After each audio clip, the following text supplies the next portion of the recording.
అంతకంటే ఇంకెక్కువ మీ జగన్మోహన్ రెడ్డి గారు చెప్పారు కొంచెం టంగ్ అదుపులో పెట్టుకో అంటే మీ జగన్మోహన్ రెడ్డి టంగ్ అదుపులో పెట్టుకోమంటే టంగ్తో మాట్లాడద్దని కాదు జగన్మోహన్ రెడ్డి గారు కూడా అబ్జర్వ్ చేసి ఉంటారు మీకు కొంచెం నోరు దురుసు ఎక్కువ అని ఆయన కూడా తెలిసి ఉంటుంది కదా. దురుసు కాదు సార్. ఇప్పుడు నేను ఎవరిని అరే ఒరేలో తురేలో ఇక్కడ మాట్లాడలా. నేను పాలసీ ప్రకారం మీరు ముందుగా మాట్లాడకపోయినా ఎవరన్నా మిమ్మల్ని అంటే ఇమీడియట్లీ రియాక్ట్ అయిపోతారు కదా, మీరైతే ఎమ్మటే రియాక్ట్ నా వంటకంటే మా నాయకుడు అంటే ముందు రియాక్ట్ అవుతా, నన్నన్నా పట్టించుకోవడం మానేస్తాను కానీ. ఓకే అంతే. ఇప్పుడు నేను పార్టీలో పని చేస్తే సిన్సియర్గా పని చేయాలి సార్. సగం పని చేసి సగం పని చేయకుండా ఇది చేస్తే మనకు సాటిస్ఫాక్షన్ ఉండాలి కదా ముందు. సో నేను మళ్ళీ చెప్తున్నా, నేను అరెస్ట్ అయిన కంటే ముందు ఎలా ఉన్నానో దాని తర్వాత నా వాయిస్ ఇంకా పెరుగుతుంది తప్ప తగ్గదనే విషయం వాళ్ళు గుర్తుపెట్టుకోవాలి. అంటే చెప్పారన్నారు కదా మీరు టార్గెట్లో ఉన్నారు, మీరు కొంచెం సార్ ఇప్పుడు నన్ను అరెస్ట్ చేసింది ఏ కేసు మీద? నేను ప్రభుత్వ హత్య అన్నాను, అరెస్ట్ చేశారు. ఇక ఇట్ట కూడా మాట్లాడుతుంటే మనం చేతులు కట్టుకొని లేదంటే అసలు మొత్తం మానేయాలి మీడియా. అలా కాదు, ఇట్ట కూడా మాట్లాడకూడదంటే గతంలో మీరు కూడా చాలా మీ ప్రభుత్వ హయాంలో కూడా చాలా మంది అరెస్టులు అయ్యారు. మరి ఏళ్ళదేమో రెడ్ బుక్ రాజ్యాంగం అంటే మీ బ్లూ బుక్ రాజ్యాంగం అన్నారు వాళ్ళు. మేము పెట్టలా ఇంకా బ్లూ బుక్ రాజ్యాంగం పేరైతే మీరు పెట్టలేదు కానీ త్రిపుల్ లాంటి వాళ్ళని తీసుకెళ్లి లోపల కాళ్ళు పగిలేటట్టు ఉతికారని వార్తలు వచ్చినాయి. వాస్తవం ఉందా లేదా? రఘురామకృష్ణని అరెస్ట్ చేసిన మాట వాస్తవమే, కానీ కొట్టలా. ఆయన కొట్టలేదా? అది ఎడిమా వల్ల వచ్చినటువంటి గాయాలని చెప్పి ఇక్కడ మీకు మిలిటరీ హాస్పిటల్ హైదరాబాద్ రిపోర్ట్ ఇచ్చింది. నిజంగా రఘురామకృష్ణరాజు గారిని కొట్టుంటే సుప్రీంకోర్టు దాకా వెళ్తే సుప్రీంకోర్టు న్యాయమూర్తులు ఎవరైతే కొట్టారో వాళ్ళకి మేము ఉన్నాయమనే. ఎందుకు సార్ అసలు రఘురామకృష్ణరాజు గారు అంటే వైసీపీ అంటే రఘురామకృష్ణరాజు గారు అన్నట్టు ఉండే రఘురామకృష్ణరాజు గారు ఎందుకు మీరు కంప్లీట్గా అంత వ్యతిరేకం అయిపోయారు? మీకు ఎందుకు వ్యతిరేకం అయిపోయారు? ఇప్పుడు ఆయన ఏదో బిజినెస్ వ్యవహారాలు ఏదో అడిగారు, ఓకే, ఏదో పవర్ ప్రాజెక్టులకు సంబంధించి అదేదో జగన్ గారు ఏదో చేయను అన్నారని, అప్పుడు అయ్యా అది కుదరదు, అట్లా మనం చేయలేము అన్నారనేది, అక్కడి నుంచి ఆయన ఏదో విభేదించాడు అనేది ఉంది. సరే వాటి వాటి ఇప్పుడు మా పార్టీలో లేరు, ఆయన డిప్యూటీ స్పీకర్ హోదాలో ఉన్నారు, ఖచ్చితంగా చైర్కు మేము గౌరవిస్తాం. రైట్, రఘురామకృష్ణరాజు గారు ఉన్న చైర్కు మేము గౌరవించాలి కాబట్టి సో ఇంకా ఆయన విజ్ఞతకి మనం వదిలేస్తున్నాం. దాని గురించి మనం పెద్దగా పట్టించుకోవాల్సినటువంటి అవసరం కూడా లేదు. ఇప్పుడు వైసీపీ శ్యామల్ గారు ఇప్పుడు మీ దానిలో అధికార ప్రతినిధిగా ఉన్నారు, మీకు సపోర్ట్గా మిమ్మల్ని అరెస్ట్ చేసినప్పుడు కూడా మాట్లాడారు. ఈ మధ్య మెజారిటీ పర్సెంట్ ఎందుకు గతంలో ఒక రకంగా మాట్లాడే మీరు ఈ మధ్య ఎందుకు డౌన్గా మాట్లాడుతున్నారని అడుగుతున్నారు. శ్యామల్ గారు భయపడ్డారు అంటున్నారు మీ అరెస్ట్ తర్వాత, వాస్తవా? ఏం శ్యామల్ గారు భయపడే టైప్ ఏం కాదు. ఓకే, భయపడే వాళ్ళు ఎవరు వైసీపీలో ఉండరు. నా మీద కంటే ఎక్కువ కేసులు ఉన్నాయి ఆమె మీద, శ్యామల్ గారి మీద. అదేనండి, అది అంటే ఈ కేసుగా మీరు అనేది ఈడీ కేసు కూడా పెట్టారు ఆమె మీద. ఈడీ కేసు కాదు, ఆవిడ మీద ఈ కార్డులు ఆడతారు ప్రమోషన్. ఇప్పుడు బాలకృష్ణ మీద కూడా ఉందట అనుకుంటే, మరి బాలకృష్ణ ఎందుకు పెట్టలే? ఇప్పుడు అదే ఆయన బాలకృష్ణ ఎమ్మెల్యేగా ఉన్నాడు, ఆయన ఇప్పుడు అది ఉంది కదా షో చేస్తాడు కదా, దాని పేరేంటి? అన్స్టాపబుల్లో బెట్టింగ్ యాప్స్ మీకు వస్తుంది చూడండి, స్టార్టింగ్ ప్రమోషన్. మరి ఆయన ప్రమోషన్ ఆయనే చేస్తున్నాడు దానికి, ఒక ఎమ్మెల్యే మరి ముఖ్యమంత్రికి బామ్మరిది, మరి ముందు ఆయనగా చేయాల్సింది. సో ఇప్పుడు కూటమి ప్రభుత్వం మీ మీద కక్ష కట్టే అరెస్టులు చేస్తున్నా అంటున్నారు. మీరు ఫటాఫట్గా 1 minute ఒక నాయకుడి గురించి మేము అడుగుతా, ఆయన మీద మీ అభిప్రాయం ఏంటని మీరు చెప్పండి.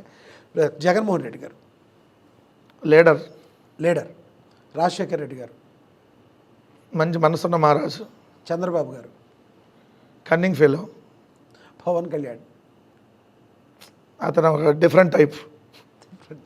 డిఫరెంట్ అంటే అదే దానికి తెక్క ఉంది, దానికి ఒక లెక్క ఉంది టైప్ అంటున్నాను. ఓకే, ఈ నారా లోకేష్ ఆయనకి ఆయనే మూర్ఖుడు అని చెప్పుకున్నాడు కాబట్టి ఆయనకి ఇది చేయొచ్చు. నారా లోకేష్ ఆయనే చెప్పండి నేను మూర్ఖుడిని. అంబటి రాంబాబు ఫైర్ బ్రాండ్ ఆయన కూడా ఫైర్ బ్రాండ్. మా అందరికి ఇన్స్పిరేషన్ ఒక అందుకు అంబటి రాంబాబు. డెఫినెట్. పేరు నాని గారు కూడా ఫైర్ బ్రాండ్.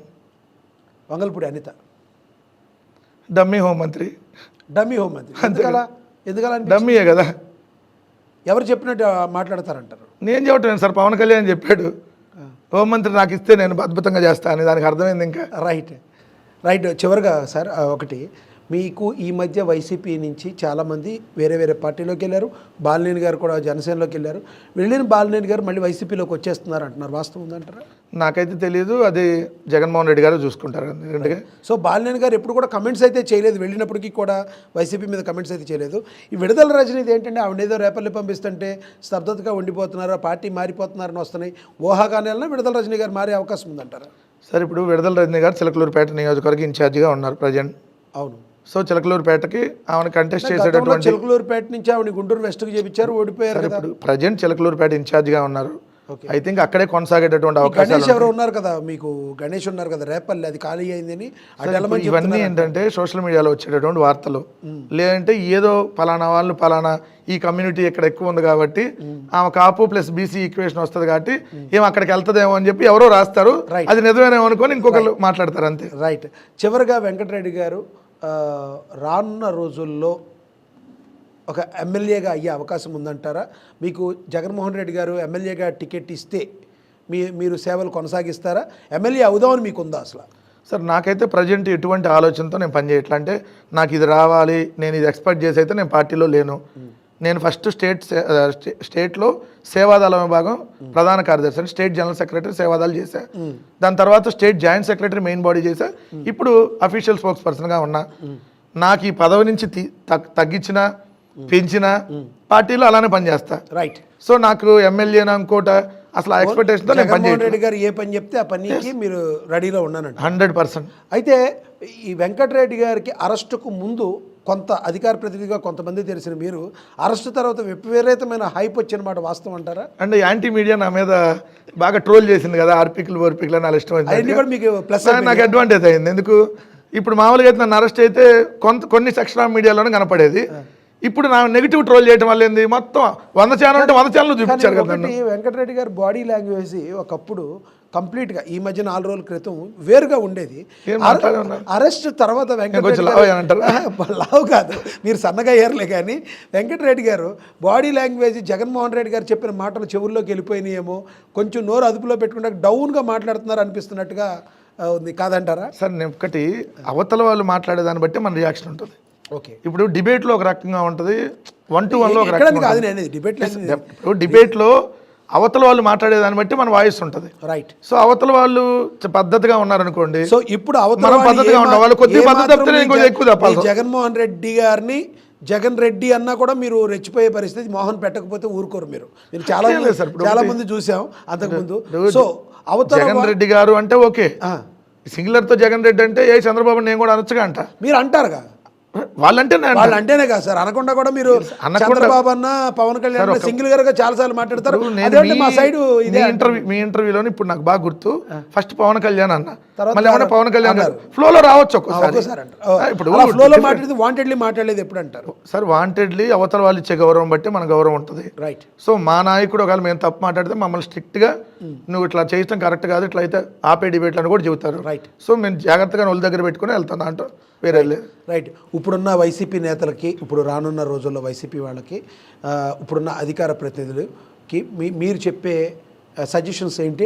అంటే మీరు పోలీస్ కేసుల్లో ఏ రకంగా ఇరుక్కున్నారో అలా ఇరుక్కోకుండా ఉండడానికి వాళ్ళకి ఇచ్చే సజెషన్స్ ఏమైనా ఉన్నాయి? మీరు వాళ్ళు ఇరికించాలనుకుంటే అట్లా ఇరికిస్తారు, దాంట్లో నేను సజెషన్స్ ఇచ్చేదేం కాదు. కానీ జగనన్న 2.0 కోసం మనం మరింత కష్టపడాల్సినటువంటి అవసరం అంటారు. అది నెక్స్ట్ ఫామ్ అవుతుందా మీకు? 100%. 2014లో ఓడిపోయాం, 19లో గెలిచాం, 24లో ఓడిపోయాం, 29లో గెలుస్తాం. రైట్. మీ ఆశావాద దృక్పథంతో మీరు ఉన్నారు. ఓకే, మీ రాజకీయ భవిష్యత్తు కూడా మరింత ముందు ఉండాలని మేము కూడా కోరుకుంటున్నాం. ఓకే, ధన్యవాదాలండి మీరు మాకు ఇంటర్వ్యూ 1-to-1 ఇచ్చినందుకు. ఇది కారుమూరి వెంకటరెడ్డి గారితో ఇవాళ స్పెషల్ చిట్ చాట్ అయితే చూసాం.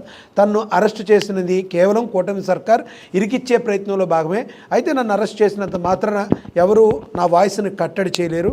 అంతే విధంగా నేను ముందుకెళ్తాను. మా నాయకుడిని నేను ఏదన్నా అంటే మాత్రం ఊరుకోను, నా మాట అదే విధంగా స్ట్రాంగ్గా ఉంటుందని గట్టిగా చెప్తున్నారు వెంకటరెడ్డి గారు. చూడాలి రానున్న రోజుల్లో మరి వెంకటరెడ్డి గారు రాజకీయంగా ఎంతమందికి ముందుకు వెళ్తారు, రాజకీయ పార్టీ అయిన వైసీపీ పార్టీ ఆయనకి ఇంకా మరింత సముచిత స్థానం కల్పించుద్దేమో వేచి చూద్దాం. ఇది వాటి స్పెషల్. నమస్తే.